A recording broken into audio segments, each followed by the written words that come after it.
Caribbean news, we now delve in depth into the plans being presented by the JLP to chart the country forward should they take over the government after Thursday's elections.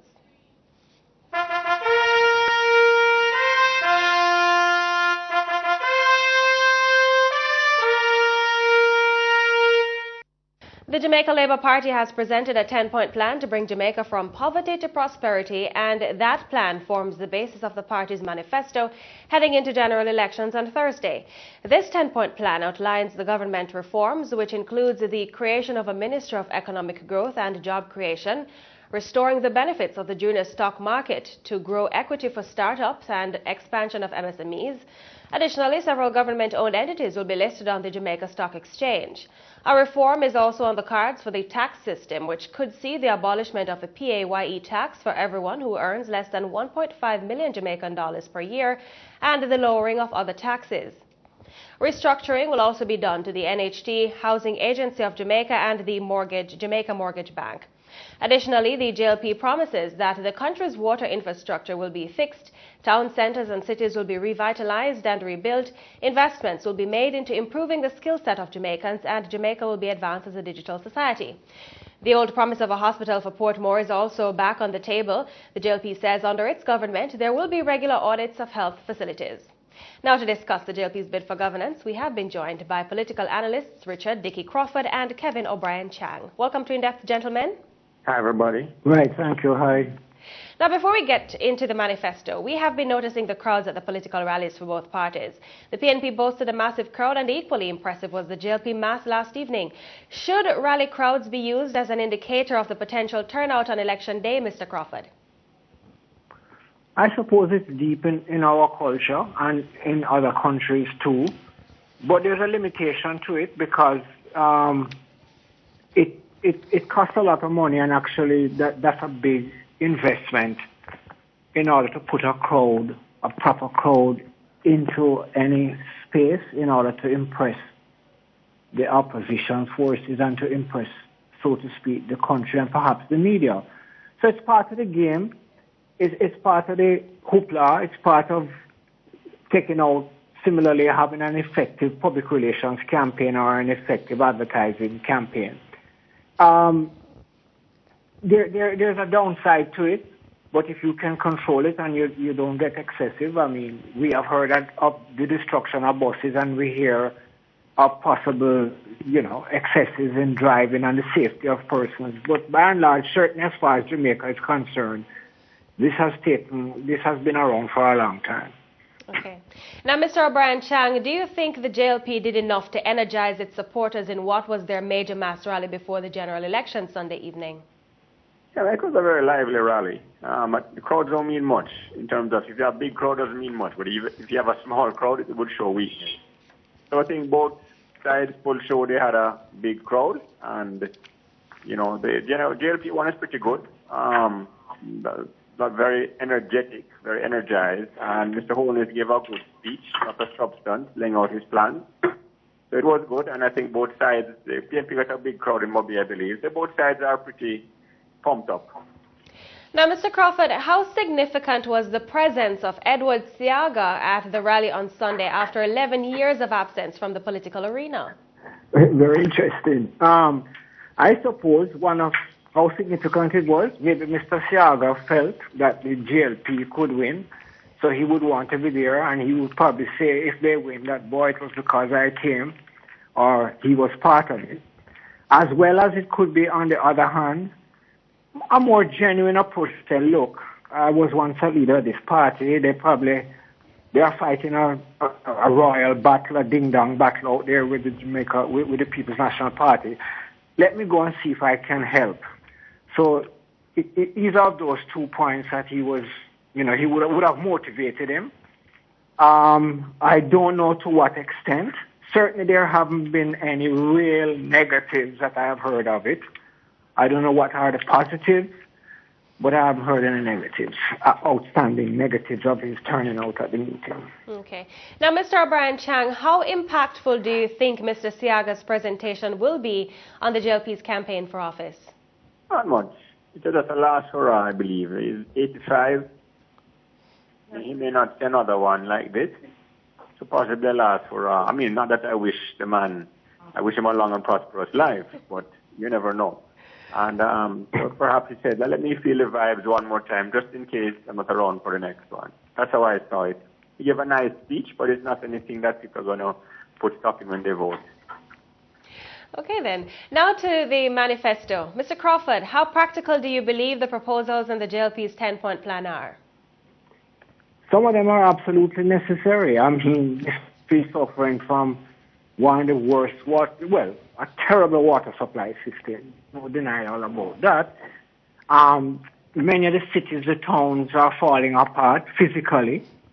That has been on the building block for such a long time. So, I mean, when we talk about fixing our inner cities and remodeling, as it were, rebuilding the country, taking down the zinc, all of these things, I've heard them for years and years. So quite advisable. Nothing is wrong with those kinds of arguments. A digital society, everything about economic growth, etc., etc. But the one weakness, perhaps, I think that we suffer from in Jamaica, collectively, all of us, the parties, the society, we tend to talk about growth and we tend to talk about economic development, but I don't think we're really prepared to take the steps to guarantee it. I think we see growth as an intellectual exercise only, or economic development as an intellectual exercise, and all you have to do is write a few lines on paper and it takes place. So I think that's the weakness in the whole Jamaican body politic and the whole society in Jamaica, basically.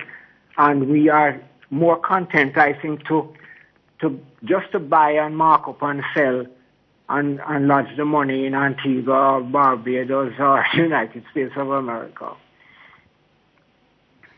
Okay, Mr. O'Brien Chang, one of the points in that 10-point plan that the PNP has been blasting as impractical is the reform of the tax system to include the abolition of the PAYE for persons who earn below 1.5 million per annum. Do you think this proposal is achievable in one term, and what else in the 10-point plan do you think they'll be able to execute in 4 years? The 10-point plan has some good ones, as Dickie said. One of them is digitizing the entire public service using unemployed students, unemployed graduates. That's a very good proposal. But the big talking point is the 1.5 plan. And in fact, that issue may well determine the election. Basically says everybody earning under 1.5 million no longer pays any PAYE, that's income tax. Right? Mm-hmm. So somebody earning 1.5 million, formerly they pay $225,000 in income tax to the government per year, $18,000 a month roughly. Now instead of going the government taking that, it will go to the person earning the money. A significant boost in real earnings, big raise in terms of money kept. The JLP has shown the figures. They say it's a 12.2 billion shortfall. They're going to cover to the gas tax, which is sitting around, and increase GCT. And as I say, it's a formula that has worked in other countries. New Zealand, for example, in 2014, cut tax rates. They increased the consumption tax, which is the JLP may well do later, who knows. But New Zealand cut income taxes, especially for the poor, the lower income earners, and their economy has done very well. In the English-speaking world, probably the best, better than Australia, Britain, US, Canada. And Jamaica's reference is always the English-speaking world. So it seems like a decent plan. It worked elsewhere. It's a little messy because there's a band between 1.5 and 1.8, where you'll have to pay taxes and you'll take home less than somebody earning 1.5. But that's like a car with a dent on the fender. It's not affecting the engine. The philosophy is a sound one. There's no reason it's not doable given that the JLP has shown the figures, and it's a big talking point, frankly. I'll question the problem the JLP has. A lot of people don't quite understand it. A lot of people I talk to today, they like the sound of the tax plan, but they're not sure they understand it, and they only have a couple of days left to explain it to the public. But it is something. Cutting tax to lower income earners has been proven to be a good way to grow your economy, because they spend the money. They don't save it or ship it out. They buy more food. They build another house for their an additional room in their house. Maybe get a down payment on a car. They spend the money. There's a multiplier effect. And let's say it works elsewhere. This is a good case in point. Okay, Mr. Crawford, it's not stated in their 10-point plan, but they are proposing a hospital in Portmore, which has been a point of contention for a number of years among residents of St. Catherine, as well as directly mentioning issues with the health sector that they intend to address. Were these inclusions a positive for the JLP's prospects? A hospital in Portmore, I really have not looked at the specs on that, but technically speaking, I wouldn't see a problem with that.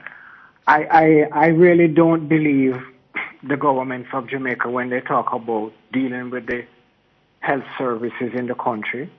I think they are jokers. I think one of the worst policies that has hit Jamaica was the removal of the user fees, which has plunged the country into a health crisis. And when the People's National Party came to office, their minister decided to keep it. Probably it's one of the problems why he had to be removed, because it's just chaotic. I don't believe them. The other thing I don't believe, quite frankly, is lip service, is the fight against crime. You know, I'm amazed. I just read where the Raul Castro ordered the 10,000 soldiers or 9,000 soldiers in Cuba to go out in the country to fight against the impending Zigbee crisis. And I said, my goodness gracious, we sit here, we have 8,000 people in the Jamaica Defense Force. And I'm not knocking them. I know some of them, they're nice people, but they're sitting there at a park camp and the country has a crisis. Crime is one, and Zigbee is another immediate issue. And I've never heard us really use this kind of an approach to deal with that problem. So I don't think our political leaders, quite frankly, are all that serious when it really comes to do the things, to challenge these things, statements make it. And just finally, I would say the tax plan is attractive. Yes, it is something that will catch your fancy. I mean, the JLP played that card already in 2007 with the free education. And that's part, and as I said, removing the tax user fees in health. Mm-hmm. But the big problem, although I agree with technically, sure, I agree with Kevin, and I mean New Zealand is a model to follow, and Australia and those countries. But we have a problem because what we are trying to do with this so-called tax plan is circumscribed by an IMF agreement that we're in the middle of. And when I listen to both the government spokespersons and the opposition spokespersons, I shudder because I don't see any room for that. I don't see any acceptance of that. And for me, they would have to prove it to me, and they would have to get a certificate stamped by the IMF that this can work before I would ever support something like that.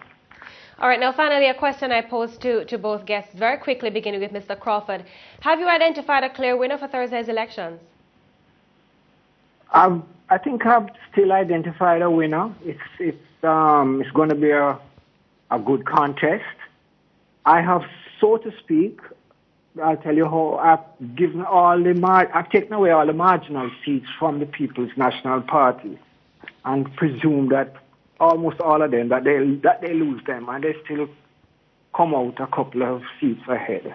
Wow. Okay, and Mr. Chang, have you identified a clear winner?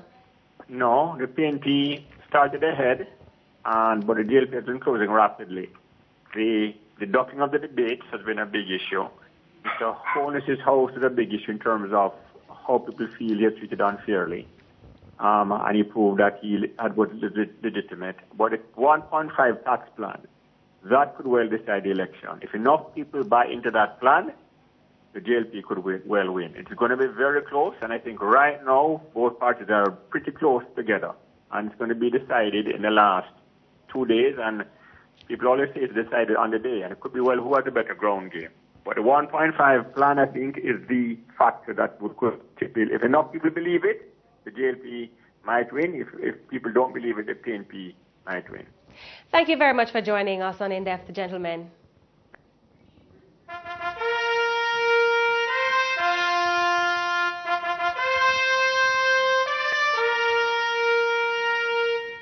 This has been Indepth. We were just in discussions with political analysts Kevin O'Brien Chang and Richard Dickey Crawford on the JLP's manifesto and the impact of their mass rally on Sunday.